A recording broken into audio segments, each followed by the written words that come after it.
অনেকে ডাইরেক্ট হয়ে গেছি না আমরা? ডাইরেক্ট হওয়া বুঝেন? মনে করেন মোবাইলটা হাতে আছে, স্ক্রল করতেছেন করতেছেন করতেছেন, যাচ্ছেন, মনে হয় যে কিছু হারায় গেছে। ঘন্টাকে ঘন্টা, ঘন্টায় ঘন্টা আপনি স্ক্রল করতে নিচের দিকে যাচ্ছেন, কি হাতে দিয়েছেন নিজেও জানেন না। এটা বলে ডাইরেক্ট হয়ে যাওয়া। এই ডাইরেক্ট হয়ে যাওয়ার কারণে পড়াশোনা ধ্বংস হয়, নামাজে মনোযোগ থাকে না, বাবা মার অবাধ্য হয়ে যায়। একটা গল্প আমি প্রায় সময় বলি, কোথায় যেন পাইছি গল্পটা।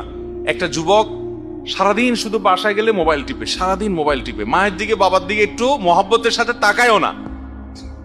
একবার সে বাসায় মোবাইল টিপছে টিপছে, খুব সিরিয়াস, বন্ধুদের সাথে চ্যাটিং ফ্যাটিং করতেছে। সে অনেক সামাজিক মানুষ, কারণ বন্ধু বান্ধবদের রিপ্লাই টিপ্লাই দেয়, কিন্তু মায়ের দিকে তাকানোর টাইম নেই। হঠাৎ করে মোবাইলটা ধপাস করে রেখে মায়ের দিকে তাকায় আসে, নির্মল এবং পরিষ্কার একটা হাসি দিয়ে দিছে।